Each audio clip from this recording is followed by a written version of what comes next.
రిత్విక అత్యంత దారుణ హత్యకు గురైనటువంటి ప్రదేశానికి మనం ఇప్పుడు వచ్చాం. ఇక్కడ మనం చూసుకున్నట్టయితే ఇదే బాత్రూమ్, ఇది రిత్విక ఇల్లు అక్కడ ఉంటుంది. ఆ అమ్మాయి ఇక్కడ పల్లె వాతావరణంలో ఆడుకుంటూ ఉండగా ఆ స్వాతి అనే మహిళ ఇక్కడ అంటే వేరే వాళ్ళ ఇల్లు ఇది, ఈ ఇంటి బాత్రూంలోకి తీసుకొచ్చి లోపల మనం చూసుకుంటే పోలీసులు లాక్ చేస్తున్నారు. ఇదే లోపల డ్రమ్ ఉంటుంది, ఆ డ్రమ్ములో రిత్వికాను అత్యంత దారుణంగా డ్రమ్ములో వేసి చంపారని చెప్పి ఇప్పటికే బంధువులు మనతో మాట్లాడిన పరిస్థితి. మొత్తానికి పల్లెటూరు అంటే పచ్చని వాతావరణంలో రైతులు ఆ పొలాల పనులు చేసుకుంటూ ఉంటారు, ఉంటారు వాళ్ళు. కానీ అలాంటి ఈ ప్రాంతంలో ఇంత దారుణమైనటువంటి ఘటన జరగడము అందరినీ, ఈ పల్లె వాతావరణాన్ని ఒక్కసారిగా ఉలిక్కి పడేట్టుగా చేసింది. ఇక్కడ చుట్టుపక్కల వాళ్ళు కూడా ఆశ్చర్యానికి గురైన పరిస్థితి. వాళ్ళు ఎక్కడో సిటీలో జరిగినటువంటి ఎన్నో హత్య కేసులు చూసి ఉంటారు, ఎన్నో దారుణాలు చూసి ఉంటారు. ఇంత పచ్చని ప్రశాంతంగా ఉన్నటువంటి ఈ పల్లెటూరులో ఒక్కసారిగా ఈ రిత్విక అనే 4 ఏళ్ల చిన్నారి డ్రమ్ములో ఒక్కసారిగా చనిపోయి చూసినటువంటి చుట్టుపక్కల ఒక్కసారిగా ఈ రైతులు కావచ్చు, చుట్టుపక్కల గ్రామస్తులు కావచ్చు, ఒకసారిగా ఆశ్చర్యానికి గురైన పరిస్థితి. ఎందుకంటే పద్ధతి నుంచి చిన్నారి ఇక్కడే ఆడుకుంటూ ఉండింది, ఒక్కసారిగా డ్రమ్ములో మృతదేహం కనపడంతో ఒకసారిగా అందరూ ఆశ్చర్యపడారు. ఈ పాప వెళ్ళి డ్రమ్ములో పడి చనిపోయిందా ఏంటి అని చెప్పి వీళ్ళందరూ ఒకసారిగా అనుమానానికి గురైన పరిస్థితి. తర్వాత వాళ్లకు ఈ రిత్విక తల్లికి కావచ్చు, ఆ స్వాతికి కావచ్చు చాలా స్నేహం ఉండేది, స్నేహపూరితంగా ఉండేవాళ్ళు.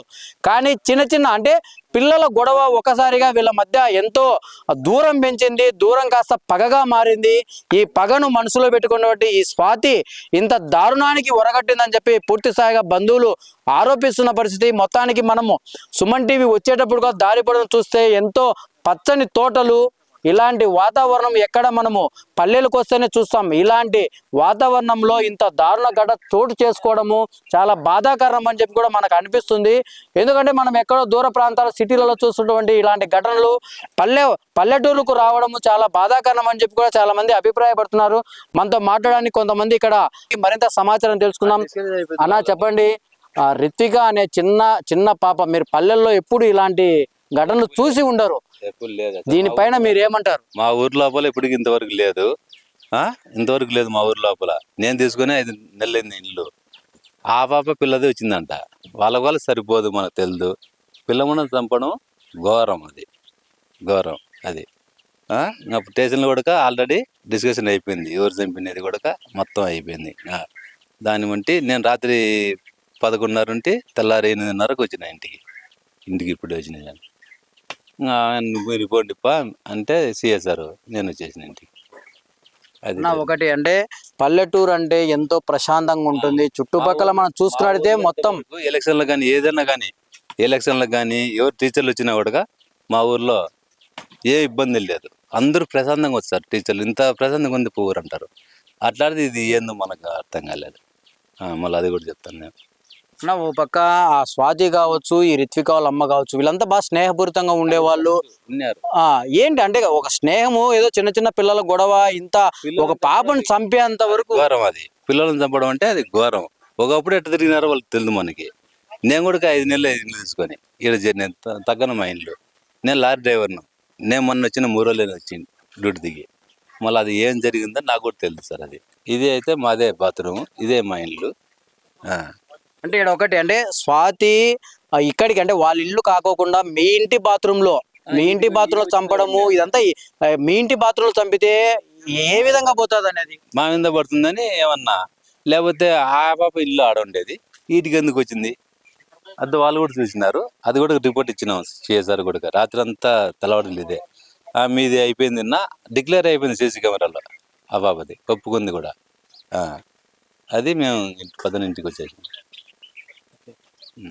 ఒకటి అంటే స్వాతి ముందుగానే ప్లాన్ ప్రకారం రిత్వికాను చంపాలని చెప్పి పూర్తిగా ప్లాన్ ప్రకారమే చేసినట్టు మనకి ఇక్కడ వీళ్ళు చెప్తుంటే అర్థమవుతుంది. ఎందుకంటే ఆ స్వాతి ఇల్లు ఎక్కడ మనం చూసుకున్నట్టయితే ఇప్పుడు మనము అక్కడికి కూడా వెళ్ళే ప్రయత్నం చేద్దాం సుమన్ టీవీ తరపున. ఇప్పుడు మనం అక్కడ ఆ రిత్వికాను అక్కడ చంపి అంటే వాళ్ళ ఇల్లు కాదు, ఏమి కాదు, ఆ పక్క బాత్రూంలో, వేరే వాళ్ళ బాత్రూంలో రిత్వికాను డ్రమ్ములో వేసి చంపిన పరిస్థితి. మొత్తానికి మనం చూసుకున్నట్లయితే ఇక్కడ స్వాతి వాళ్ళ ఇల్లు అక్కడ, రిత్విక వాళ్ళ ఇల్లు కూడా అక్కడే పక్కనే ఉంటుంది. కానీ వీళ్ళు చిన్నపిల్లలు ఆడుకుంటూ ఏదో చిన్న గొడవ జరిగిన ఈ క్రమంలోనే వీళ్ళ మధ్య పెద్దల మధ్య గొడవ వాతావరణం నెలకొనడము, ఒకసారిగా వీళ్ళు మాట్లాడుకోకుండా ఉండడము, వాళ్ళ మధ్య పగ పెరగడము, ఈ రిత్వికాను చంపే వరకు వచ్చిందని చెప్పి ఓ పక్క తల్లిదండ్రులు పగ ఉంటే మా మధ్య చూసుకోవాలి కానీ మా రిత్వికాను 4 ఏళ్ల చిన్నారిని ఇంత దారుణంగా చంపాలా, ఈ స్వాతికి కఠినమైన శిక్ష పడాలి, ఉరి తీయాలని చెప్పి కూడా వాళ్ళు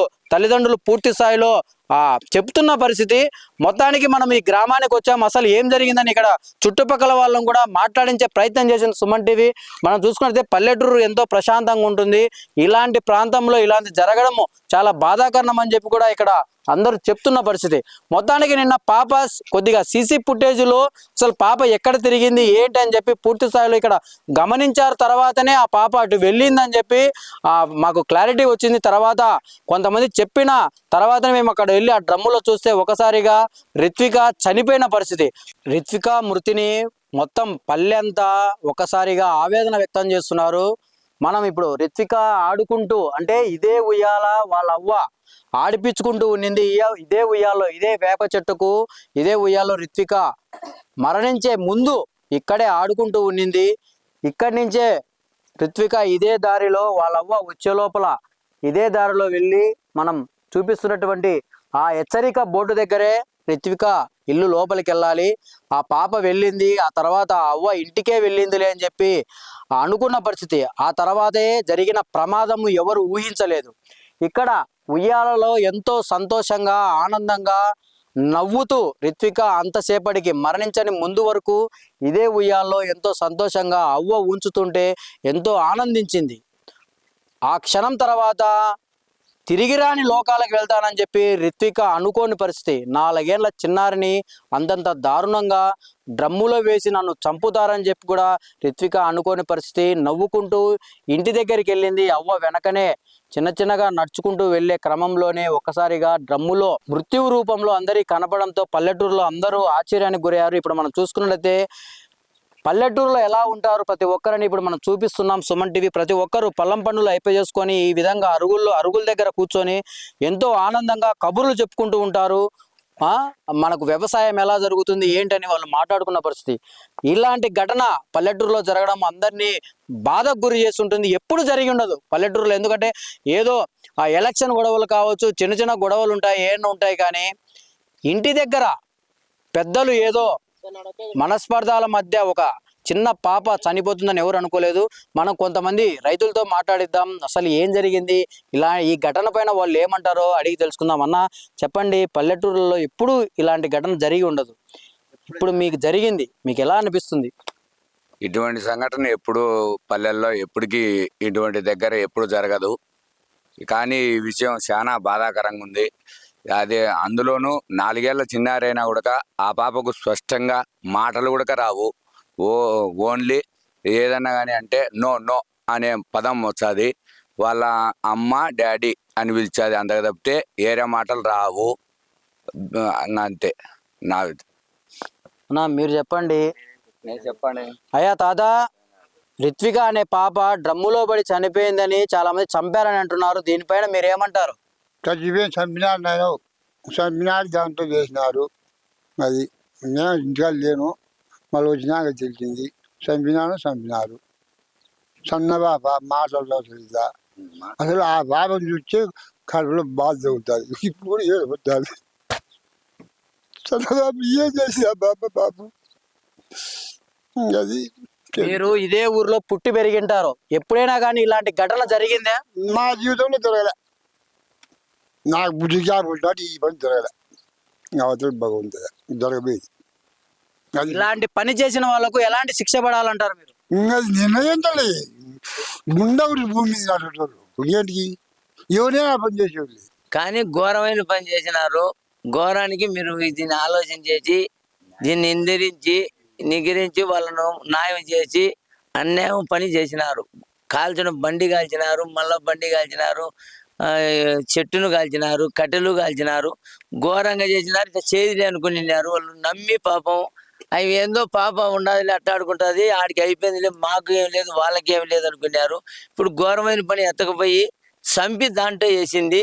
మా మనవడి దాంట్లోనే వేసినారు సార్, మా కొడుకు దాంట్లోనే వేసినది కూడా. ఇల్లు మా కొడుకుది, అది డీసెంట్ గా ఉన్నది. డమ్ములో దగ్గర పోయి వేసి చంపి ఆడేసి వాకిలు వేసి వచ్చా అంటే అవతల మా పాపే చూసింది. ఆ దాంట్లో ఉన్నట్టు వచ్చింది చూడుపో అని చెప్పింది సార్.